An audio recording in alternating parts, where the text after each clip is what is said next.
എല്ലാവരും പറയും പവർ കട്ടില്ല. കേരളത്തിൽ വൈദ്യുതി ഉൽപ്പാദിച്ചിട്ടോ?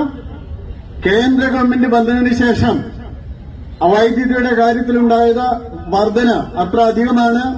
ഇന്ന് ഇന്ത്യയിലെ എല്ലാ ഗ്രാമങ്ങളിലും വൈദ്യുതി ഉണ്ട്. അവിടെ നിന്ന് ആവശ്യത്തിന് വൈദ്യുതി കൊടുക്കാൻ സാധിക്കുന്നു. അയൽ രാജ്യങ്ങൾക്ക് വരെ വൈദ്യുതി കൊടുക്കുന്നു. അതുകൊണ്ട് മോഡിജിക്ക് നന്ദി പറയുന്ന ഇവിടെ പവർ കട്ടില്ലെങ്കിൽ, അല്ലാതെ സ്വയം പുകഴ്ത്തുകയല്ല വേണ്ടത്. ഒരു മൈക്ക് കിട്ടിയാൽ യാതൊരുവിധ ഉളുപ്പുമില്ലാതെ നുണ പറയാൻ കഴിവുള്ള മുൻ DGP.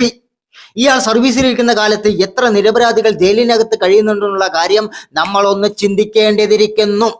എന്റെ പൊന്നാര സാറ്, നമ്മുടെ അയൽ സംസ്ഥാനമായ തമിഴ്നാട്, കർണാടക, ആന്ധ്രാപ്രദേശ് എന്നുള്ള സംസ്ഥാനങ്ങളിൽ എത്രത്തോളം മണിക്കൂറോളം കറണ്ട് കെട്ടുന്നുള്ള കാര്യം താങ്കളൊന്ന് അന്വേഷിക്കുന്നത് നന്നായിരിക്കും. ഉത്തരേന്ത്യൻ സംസ്ഥാനങ്ങളിൽ 12 മണിക്കൂർ മുതൽ 16 മണിക്കൂർ വരെ കറണ്ട് കെട്ടുന്നുള്ള കാര്യം താങ്കൾക്കറിയാമോ?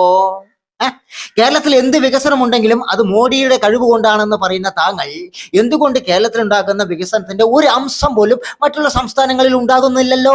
അത് മോഡി മാജിക് ആണോ സാറേ? മോഡി മാജിക് ആണോ? തന്റെ പറച്ചിലൊക്കെ കേട്ട് കഴിഞ്ഞാൽ തോന്നും കേന്ദ്ര ഭരണം നിലകൊള്ളുന്നത് തന്നെ കേരളത്തിന് വേണ്ടിയാണെന്ന് തോന്നിപ്പോകും സാറേ.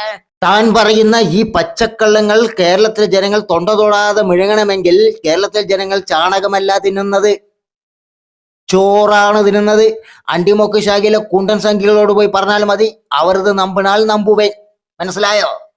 പക്ഷെ എന്തൊക്കെ നുണ പറഞ്ഞാലും മുഴച്ചു നിൽക്കൂടെ, മുഴച്ചു നിൽക്കും. ഏച്ചു കുട്ടിയാൽ മുഴച്ചു നിൽക്കും എന്ന് പറഞ്ഞതുപോലെ കേന്ദ്രത്തിന്റെ ബഡ്ജറ്റ് വരുമ്പോൾ മാത്രം കേരളത്തിന് ആമമുട്ട കിട്ടുന്നു, മറ്റുള്ള സംസ്ഥാനങ്ങളിൽ ആവശ്യത്തിലുള്ളതൊക്കെ കിട്ടുന്നുണ്ട്. ഇത് മോഡി മാജിക് ആണോ? ഇത് മോഡി മാജിക് ആണോ? ഉളുപ്പില്ല സാറേ. വോട്ട് ആകുമ്പോ 4 വോട്ട് കിട്ടാൻ വേണ്ടിയിട്ട് എന്നെ ഉണ്ടാക്കിയത് എന്റെ തന്തയല്ല അയൽവക്കത്തിലെ തന്തയാണെന്ന് പറയാൻ ഉളുപ്പില്ല സാറേ. അന്തസ് ഉണ്ടാകണം, അന്തസ്.